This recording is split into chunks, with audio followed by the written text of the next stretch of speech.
আমাৰ মাজত উপস্থিত অসম চৰকাৰৰ সন্মানীয় মন্ত্ৰী পীযুষ হাজৰিকা ডাঙৰীয়া, সঞ্জয় কিষাণ ডাঙৰীয়া, সাংসদ কামাখ্যা প্ৰসাদ তাছা ডাঙৰীয়া, সাংসদ পল্লৱ লোচন দাস ডাঙৰীয়া, সন্মানীয় বিধায়ক ৰূপজ্যোতি কুৰ্মী ডাঙৰীয়া, তেৰছ গোৱালা ডাঙৰীয়া, ৰূপেশ গোৱালা ডাঙৰীয়া, কৃষ্ণ কমল তাঁতী ডাঙৰীয়া, অসম আৰক্ষীৰ সঞ্চালক প্ৰধান শ্ৰী জি.পি. সিং ডাঙৰীয়া, ৰাজ্যৰ গৃহ বিভাগৰ প্ৰধান সচিব নীৰাজ বাৰ্মা ডাঙৰীয়া, ৰাজ্যৰ সামাজিক ন্যায় বিভাগৰ প্ৰধান সচিব মুকেশ সাহু ডাঙৰীয়া, অসম আৰক্ষীৰ additional director general of police Shri Hiren Chandra Nath ডাঙৰীয়া, আজি আদিবাসী কল্যাণ আৰু উন্নয়ন পৰিষদৰ দায়িত্ব গ্ৰহণ কৰা ইয়াৰ অধ্যক্ষ, উপাধ্যক্ষ, মুখ্য কাৰ্যবাহী সদস্য, উপ মুখ্য কাৰ্যবাহী সদস্যকে আদি কৰি সন্মানীয় সদস্যসকল, আমাৰ গোটেইকেইটা সংগঠনৰ কেডাৰসকল, সদস্যসকল, উপস্থিত সুধীবৃন্দ, ৰাজ্যৰ আদিবাসী সমাজৰ স্বাৰ্থৰ হকে সংগ্ৰাম কৰি অহা পাঁচোটাকৈ আদিবাসী সশস্ত্ৰ সংগঠন তথা বিভাজিত হোৱা তিনিটা গোটৰ সদস্যৰ অস্ত্ৰ সম্বৰণ আৰু আদিবাসী কল্যাণ আৰু উন্নয়ন পৰিষদৰ শপত গ্ৰহণ উপলক্ষে আয়োজিত এই অনুষ্ঠানত উপস্থিত থাকি আমি সঁচাকৈ আজি আনন্দিত হৈছোঁ। আজিৰ দিনটো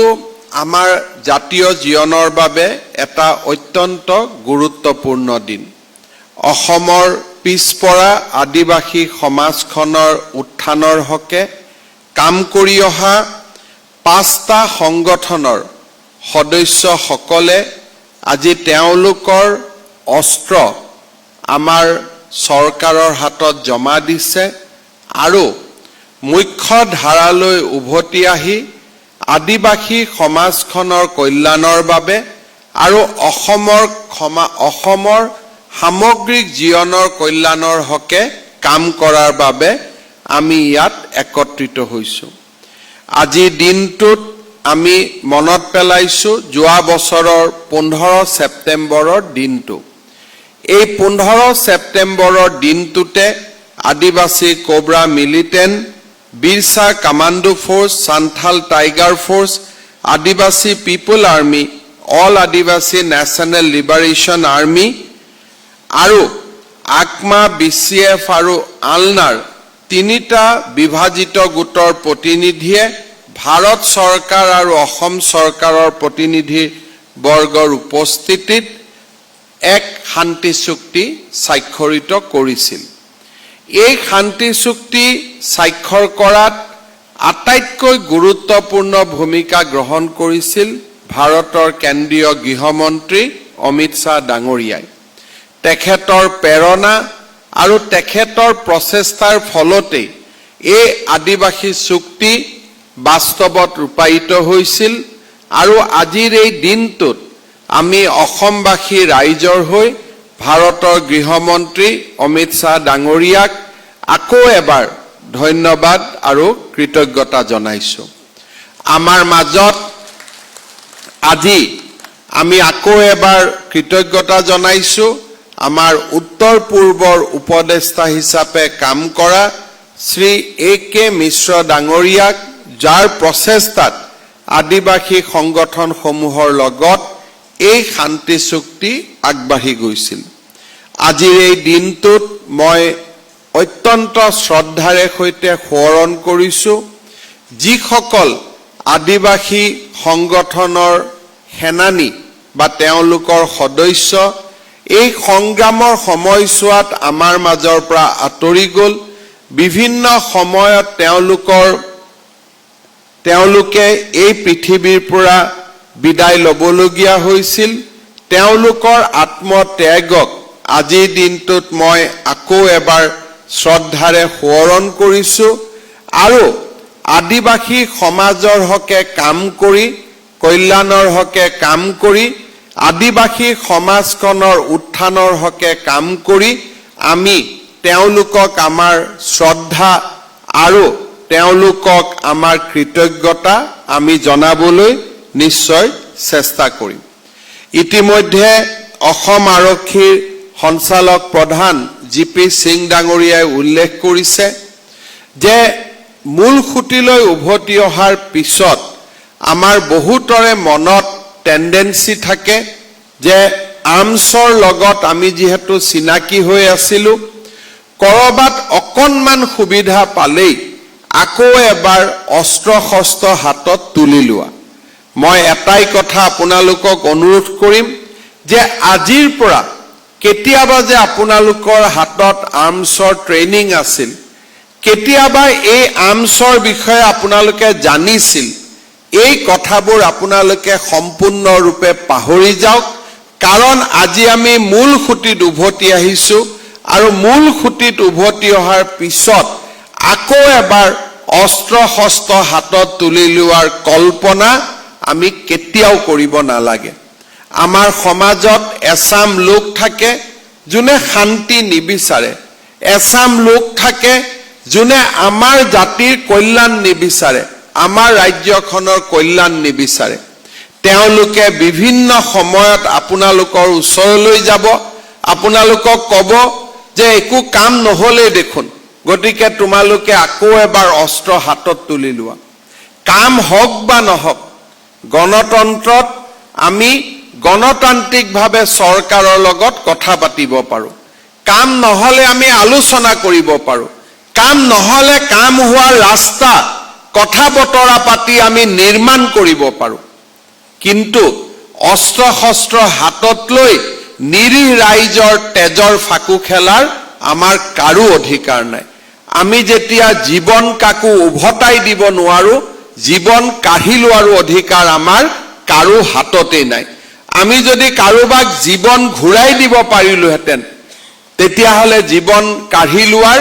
যুক্তিযুক্ততা থাকিব পাৰিলেহেঁতেন যে মই কাৰোবাক মাৰিবও পাৰোঁ আৰু মই কাৰোবাক জীৱনো দিব পাৰোঁ। কিন্তু আমি যিহেতু জীৱন দিব নোৱাৰোঁ, সেইকাৰণে কাকো মৰাৰ অধিকাৰো আমাৰ নাই। এই কথাকেইষাৰ আমি নিশ্চয় আজিৰ পৰা সদায় মনত ৰাখিম আৰু আজিৰ পৰা আৰ্মছ, এমুনেশ্যন, আমাৰ সংগঠন এইসমূহৰ পৰা আমি উভতি আহিম আৰু ৰাষ্ট্ৰ নিৰ্মাণৰ কামত, অসমৰ নিৰ্মাণৰ কামত আৰু আমাৰ পিছপৰা আদিবাসী সমাজৰ কল্যাণৰ বাবে আমি নিজক উৎসৰ্গা কৰিম। আদিবাসী সমাজখনৰ কল্যাণ হ'ব যিটো মুহূৰ্তত আজি যোগদান কৰা প্ৰতিজন ল'ৰা ছোৱালীয়ে এটা গঠনমূলক দৃষ্টিভংগীৰে আমি আগবাঢ়ি যাবলৈ প্ৰচেষ্টা কৰোঁ। আজি আদিবাসী সমাজৰ কল্যাণৰ বাবে আমাৰ চুক্তি অনুসৰি আদিবাসী কল্যাণ আৰু উন্নয়ন পৰিষদে শপত গ্ৰহণ কৰিছে। আমি তেখেতসকলক চুক্তি অনুসৰি যি উন্নয়নমূলক আঁচনিৰ আমি প্ৰতিশ্ৰুতি দিছিলোঁ, তাক আমি পালন কৰাৰ উপৰিও আমি বছৰিকীয়া তেওঁলোকৰ হাতত আমি পুঁজিৰ যোগান ধৰিম, যাতে তেখেতসকলে আদিবাসী সমাজৰ শিক্ষা সংস্কৃতিৰ বাবে আৰু তাৰ সমান্তৰালভাৱে আমাৰ সমাজখনৰ উন্নয়নৰ বাবে কাম কৰি যাব পাৰে। মই আমাৰ কল্যাণ পৰিষদক আহ্বান জনাম যে আমাৰ আদিবাসী ল'ৰাসকলৰ মাজত, ছোৱালীসকলৰ মাজত স্কিল কেনেকৈ আমি ট্ৰেইনিং কৰাব পাৰোঁ, স্কিলৰ ওপৰত, স্কিল এম্পাৱাৰমেণ্ট বা স্কিল ট্ৰেইনিঙৰ ওপৰত আমি গুৰুত্ব দিব লাগে, যাতে তেখেতসকলে একোজন উপযুক্ত যুৱক হৈ তেওঁলোকে সমাজৰ বহল বুকুত আগুৱাই যাব পাৰে। আজি আমি আদিবাসী সমাজখনৰ কল্যাণৰ বাবে চাহ বাগিচা অঞ্চলত শিক্ষাৰ মানদণ্ড আমি বৃদ্ধি কৰাৰ বাবে কাম কৰিছোঁ। 119খন আমি বিদ্যালয়, উচ্চ মাধ্যমিক বিদ্যালয় নিৰ্মাণ কৰিছোঁ আৰু ৰাজ্যখনৰ প্ৰাথমিক বিদ্যালয়সমূহতো যাতে আমি সুন্দৰ শিক্ষা দিব পাৰো তাৰ বাবে আমি প্ৰচেষ্টা কৰিছো আদিবাসী কল্যাণ পৰিষদেও আমাৰ যেতিয়া বিদ্যালয়সমূহৰ উত্থানৰ বাবে কাম কৰিব আমি আমাৰ লক্ষ্যত বহু গুণে আগুৱাই যাবলৈ আমি সক্ষম হ'ম আমাৰ ৰাজ্যৰ আজি মেডিকেল কলেজে হওক ইঞ্জিনিয়াৰিং কলেজে হওক আজি প্ৰত্যেকটো উচ্চ শিক্ষাৰ অনুষ্ঠানত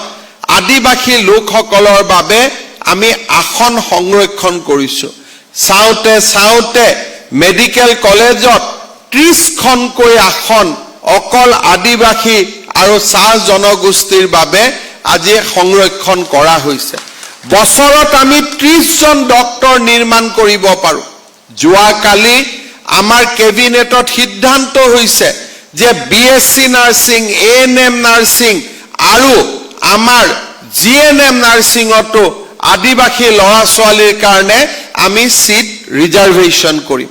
চাওতে 15 আগষ্ট বা সেপ্টেম্বৰৰ ভিতৰত আমি অসম চৰকাৰৰ সকলো চাকৰিতে 3% আদিবাসী লোকৰ বাবে চাহ জনগোষ্ঠীৰ লোকৰ বাবে আমি আসন সংৰক্ষণ কৰিব খুজিছো অৰ্থাৎ 100টা যদি পুলিচৰ দৌৰা হয় 3টা আমাৰ আদিবাসী ল'ৰাসকলে ছোৱালীসকলে নিশ্চিতভাৱে পাব পাৰিব অহা কেবিনেটত আমি কলেজ আৰু ইউনিভাৰ্সিটি সমূহতো আদিবাসী ল'ৰা ছোৱালীৰ কাৰণে সিট সংৰক্ষণৰ আমি ব্যৱস্থা কৰিম যাতে কলেজতো সিট থাকে ইউনিভাৰ্সিটিতো সিট থাকে আৰু আইটিআই সমূহতো আমি আদিবাসী ল'ৰা ছোৱালীৰ কাৰণে আমি সিটৰ ৰিজাৰ্ভেশন কৰিম তাৰ উপৰিও আমাৰ আদিবাসী কল্যাণ পৰিষদৰ ফালৰ পৰাও বছৰি এক নিৰ্দিষ্ট সংখ্যক ছোৱালীক জিএনএম শিকাব পাৰিব এএনএম শিকাব পাৰিব আৰু যিবিলাক দুখীয়া ঘৰৰ ল'ৰা ছোৱালীক আমি আগুৱাই আনাৰ প্ৰয়োজনীয়তা আছে তেওঁলোকক আমি স্কলাৰশ্বিপ আদি দিব পাৰিম মই আমাৰ ৰাজ্যৰ আদিবাসী জনতাৰ আবেগ বুজো বহু সময় তেওঁলোকৰ মনত থাকে যে আমাৰ আদিবাসী নামটো যাতে হেৰাই না যায় তেওঁলোকে বহুত সময়ত এইটো কথা চিন্তা কৰি থাকে যে আদিবাসী নামটো আমাৰ হেৰাই যাব নেকি এইবাৰ আমাৰ ডাইৰেক্টৰ টি ওয়েলফেয়াৰ যি আছিল তাকো আমি চুক্তি অনুসৰি আদিবাসী আৰু টি ওয়েলফেয়াৰ আমি নাম দিছো যাতে আমাৰ আদিবাসী নামটো হেৰাই যাব নোৱাৰে আদিবাসীৰ সংস্কৃতি আদিবাসীৰ ভাষা আৰু আদিবাসীৰ সাহিত্য এই সকলোকে সংৰক্ষণৰ বাবেও আমি আমাৰ প্ৰচেষ্টা হাতত লম মই আপোনালোকক এই কথাই অনুৰোধ কৰিম যে আমাৰ সকলোৱে মিলি আমি যদি একেলগে প্ৰচেষ্টা চলাও তেতিয়াহলে আমাৰ আদিবাসী সমাজখনৰ সাহিত্য সংস্কৃতি কৃষ্টি আমি জীয়াই ৰাখিব পাৰিম আৰু তেখেতসকলক আমি উন্নয়নৰ এটা নতুন দিগন্তলৈ আমি লৈ যাব পাৰিম শ্ৰদ্ধাৰ কেডাৰসকল আজি আপোনালোকে ইয়াত আমাৰ লগত আলোচনাৰ জৰিয়তে ইয়াতে অস্ত্ৰ সম্বৰণ কৰাৰ পিছত আমাৰ দ্বিতীয় প্ৰচেষ্টা হ'ব যে আপোনালোকক কেনেকৈ আমি ৰিহেবিলিটেট কৰিম আমাৰ ৰাজ্য চৰকাৰে সিদ্ধান্ত লৈছে যে আদিবাসী যিসকল আমাৰ সংগঠনৰ কেডাৰ আছে 1182 জন 1182 যি কেডাৰ আছে আমি তেওঁলোকক 4 লাখ টকাৰ একোটাকৈ ফিক্স ডিপোজিট 15 আগষ্টৰ আগতে আমি আপোনালোকক জমা দিম এই ফিক্স ডিপোজিট যেতিয়া 4 লাখ টকা বেংকত থাকিব তাৰ পৰা আপোনালোকে 3 লাখ টকা লোন ল'ব পাৰিব আৰু এই 3 লাখ টকাৰে আপোনালোকে কিবা নহয় কিবা কাম হাতত ল'ব পাৰিব আমাৰ এডিজিপি এছবিয়ে আপোনালোকৰ মাজত বিভিন্ন এমপ্লয়মেন্ট জেনাৰেশনৰ ওপৰত বিভিন্ন কৰ্মশালা কৰিব আপোনালোকৰ লগত আলোচনা কৰিব যাতে এই টকাটোৰ আমি সৎব্যৱহাৰ কৰিব পাৰো তাৰ উপৰিও আমাৰ নিত্য নতুন আমাৰ ডেইলি কাম কাজ বিলাক চলিবৰ কাৰণে অহা 3 বছৰলৈ আপোনালোকক মাহত আমি ৬,০০০ টকাকৈ দি থাকিম অহা ২ এদিনৰ পৰা আমি এই টকা মুকলি কৰি দিম যাতে মান্থলি 6,000 rupees আপোনালোকে স্কলাৰশ্বিপো পাব পাৰে আৰু তাৰ লগত 4 লাখ টকাৰ ফিক্স ডিপোজিট তাক বেংকত ৰাখিও থব পাৰে নহলে ফিক্স ডিপোজিটৰ বিপৰীতে 3 লাখ টকাৰ লোন লৈ আমি আমাৰ ব্যৱসায়ৰ কাম আৰম্ভ কৰিব পাৰিম ইয়াৰ উপৰিও আমাৰ দয়াল দাস পানিকাৰ নামত যি ধৰণে সেলফ এমপ্লয়মেন্টৰ আঁচনি আছে আমাৰ আদিবাসী কল্যাণ পৰিষদৰ লগতো মই কথা পাতিম যাতে কেডাৰ সকলৰ উপৰিও আদিবাসী লৰা ছোৱালী সকলকো আমি বিভিন্ন সেলফ এমপ্লয়মেন্টৰ সুবিধা দিব পাৰো আমি তেওঁলোকক কাম কৰাৰ কাৰণে আমি পুঁজি যোগান ধৰিব পাৰো পঢ়া শিক্ষা সেলফ এমপ্লয়মেন্ট সৰকাৰি চাকৰি 3% ৰিজাৰ্ভেশন হবই চাওতে বহুত লৰা ছোৱালী আদিবাসী লৰা ছোৱালীয়ে সৰকাৰি চাকৰি পাব তাত মোৰ কোনো সন্দেহ নাই ইয়াৰ পিছত আমাৰ আদিবাসী কৃষ্টি সংস্কৃতি আৰু আমাৰ উপাসনাৰ স্থলী বহু লোকে বেলেগ বেলেগ ধৰ্মত গৈছে সেয়া নিজৰ কথা কিন্তু যিসকলে পুৰণা ধৰ্মৰ লগত জড়িত হৈ আছে তাৰ উপাসনাৰ স্থলীসমূহ আমি নিৰ্মাণ কৰাৰ বাবে আমি আমাৰ প্ৰচেষ্টা হাতত লৈছো যিসকলে নিজৰ স্বাধীন ধৰ্ম কোনে কি পালন কৰিব স্বাধীনতা কিন্তু পুৰণা আমাৰ যদি কোনোবাই ধৰ্ম উপাসনা কৰিব খোজে তাৰ কাৰণেও আমি উপাসনাৰ স্থানসমূহ আমি নিৰ্মাণ কৰাৰ ক্ষেত্ৰত অসম দৰ্শন আদিৰ জৰিয়তে আমি সহায় সাহায্য আগবঢ়াব পাৰিম মোৰ এটা ডাঙৰ চিন্তা আছে যে আমাৰ আদিবাসী গাঁওসমূহত যোৱা ৰাস্তা ঘাটৰ অৱস্থা খুব বেয়া বাগানত যোৱা ৰাস্তাটো কিবা কিবি অলপ ঠিক হৈ থাকে কিন্তু গাঁৱৰ ৰাস্তাবিলাক আমাৰ খুব বেয়া মই আদিবাসী কল্যাণ পৰিষদৰ পৰা এখন লিষ্ট বিচাৰিম যাতে আমি আদিবাসী গাঁৱত যোৱা ৰাস্তাসমূহ সুন্দৰ কৰি আমি বনাব পাৰো প্ৰত্যেকখন গাঁৱৰ ৰাস্তা ঘাট যাতে আমি সুন্দৰ কৰি নিৰ্মাণ কৰিব পাৰো কাৰণ ৰাস্তা ভাল হলে আমাৰ আদিবাসী ৰাইজৰ যথেষ্টখিনি উন্নয়ন হ'ব আৰু তাক মই অন্তৰেৰে সৈতে বিশ্বাস কৰো শ্ৰদ্ধাৰ ৰাইজ ইয়াৰ উপৰিও আমাৰ আদিবাসী সমাজখনৰ আমি যাতে উন্নয়ন কৰিব পাৰো আদিবাসী সমাজখনৰ যাতে আমি কল্যাণ কৰিব পাৰো যতে যতে আপোনালোকে ভাবে যে ইয়াত কলেজ বনালে আমাৰ সুবিধা হ'ব ইয়াত আমাৰ হাই স্কুল বনালে সুবিধা হ'ব আমি এই গোটেই কামবিলাক আপোনালোকৰ কাৰণে কৰিবলৈ প্ৰস্তুত থাকিম ইয়াৰ উপৰিও চুক্তি অনুসৰি কেন্দ্ৰীয় চৰকাৰে আমাক 500 কোটি টকা দিব ৰাজ্য চৰকাৰে আমাক 500 কোটি টকা দিব ইমিডিয়েটলি আদিবাসী কল্যাণ পৰিষদে আমাৰ ভাল সেক্ৰেটাৰী আমি লগে লগে নিযুক্তি কৰিম এই 1000 কোটি টকাৰ আমি ডিপিআৰ বনাব লাগিব আৰু এই 1000 কোটি টকা আমি আদিবাসী লোকৰ বাবে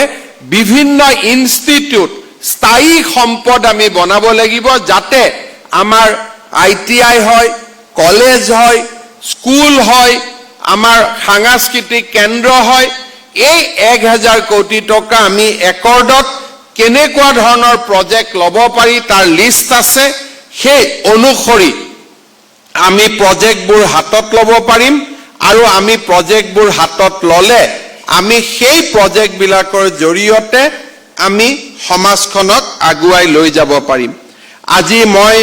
এই দিনটোত আৰু এটা আমাৰ দায়িত্বৰ কথা মনত পেলাব খুজিছো আমাৰ গোসাইগাঁও আৰু কোকৰাঝাৰত সেই সময়ত হোৱা সংঘৰ্ষত বহুত মানুহৰ ঘৰ ভস্মীভূত হৈছিল মাটি পোৱা নাছিল আৰু সেই সময়ত পোৱা যি কম্পেনসেশন আছিল হিউ যথেষ্ট নাছিল যোৱাবাৰ গোসাইগাঁৱৰ বাই ইলেকশ্যনৰ সময়ত মই এই কথা ঘোষণা কৰি আহিছিলো যে গোসাইগাঁও আৰু কোকৰাঝাৰত বা আন জাগাত যিসমূহ লোকৰ ঘৰ ভস্মীভূত হৈছিলে বা যিসকল লোকে যথেষ্ট টেক্স স্বীকাৰ কৰিবলগীয়া হৈছিল তেওঁলোকক আমি পুনৰ সংস্থাপনৰ বাবে আকৌ এবাৰ প্ৰচেষ্টা হাতত ল'ব লাগিব। মই 2 এদিনতে আমাৰ মন্ত্ৰীসভাৰ 2জন ব্যক্তিক দায়িত্ব দিম, লগত বিটিআৰৰ প্ৰধান থাকিব, আমাৰ বাকী আদিবাসী কল্যাণ পৰিষদৰ লোকসকল থাকিব। আমি সকলোৱে যত্ন কৰি খুব কম সময়ৰ ভিতৰতে গোসাইগাঁও, কোকৰাঝাৰত বা আন স্থানসমূহত যিসকল লোকে সংঘৰ্ষৰ ফলত গৃহহীন হৈছিলে তেওঁলোকৰ বাবেও আমি আৰ্থিক সাহায্যৰ পেকেজ এটা বনাব লাগিব আৰু তেওঁলোকক নতুনকৈ আমি আকৌ এবাৰ সহায় কৰিব লাগিব, যাতে সেই সময়ত যিসকলে যথেষ্ট সুবিধা নাপালে তেখেতসকলক আমি আকৌ এবাৰ সহায় কৰিব পাৰোঁ। তাৰমানে আপোনালোকে চিন্তা কৰক যে এই কল্যাণ পৰিষদখনৰ কিমান কাম হ'ব যদি আমি চেষ্টা কৰোঁ। যদি আমি বহি থাকোঁতো কাম নহ'ব, কিন্তু যদি আমি কাম কৰিব খোজোঁ এই কল্যাণ পৰিষদখনে আমাৰ আদিবাসী সমাজখনক বহু দূৰ আগুৱাই লৈ যাব পাৰিব। সেইবাবে মই আজি যিসকলে দায়িত্ব লৈছে তেওঁলোকক দুৰ্গা হাজদাকে আদি কৰি, অসীম হাজদাকে আদি কৰি আমাৰ গোটেই কেইজনক মই অনুৰোধ কৰিম যাতে আপোনালোকে নিষ্ঠা আৰু সততাৰে আদিবাসী সমাজখনৰ কল্যাণৰ বাবে কাম কৰে। সংগঠনত থাকোঁতে যি সংস্কৃতি আছিল সেই কথাবোৰ পাহৰি গৈ আমি সকলোৱে একোজন ষ্টেটছমেন হিচাপে যে সমাজখনৰ দায়িত্ব আজিৰ পৰা মোৰ ওপৰত পৰিলে এটা বহল দৃষ্টিভংগীৰে আমি কাম কৰিব লাগে। সংগঠনত থাকোঁতে যেনেকৈ সংগঠনবোৰ মাজে মাজে বিভাজিত হৈ যায়, এতিয়া আমি বিভাজনৰ কথা চিন্তা নকৰি আমি সমন্বয়ৰ কথা চিন্তা কৰিব লাগিব। একেলগে থাকি আমি আদিবাসী সমাজখনক আগুৱাই লৈ যাব লাগিব। এই কথাখিনি আপোনালোকে মনত ৰাখিব বুলি মই আশা কৰিছোঁ। শ্ৰদ্ধাৰ ৰাইজ, আজি দিনটোত আমি ধন্যবাদ জনাম যে প্ৰধানমন্ত্ৰী নৰেন্দ্ৰ মোদী ডাঙৰীয়াৰ নিৰবিচ্ছিন্ন প্ৰচেষ্টাত আজি আমাৰ সমগ্ৰ উত্তৰ পূৰ্বৰ লগতে আমাৰ অসমখনো আজি এক নতুন দিশেৰে আগবাঢ়িছে। বুজাবুজিৰ পৰিৱেশ, উন্নয়নৰ পৰিৱেশ আৰু এটা ক'ব গ'লে বহুদিনৰ মূৰত অসমে আজি শান্তি আৰু প্ৰগতিৰ দিশত আগবাঢ়িব পাৰিছে। প্ৰধানমন্ত্ৰী নৰেন্দ্ৰ মোদী ডাঙৰীয়াৰ নেতৃত্বত 2020 চনৰ 27 জানুৱাৰীত আমি বড়ো চুক্তি স্বাক্ষৰ কৰিছিলোঁ। আজি বড়ো ভূমিত শান্তি আৰু প্ৰগতিৰ এক নতুন অধ্যায় আৰম্ভ হৈছে। 2021 চনৰ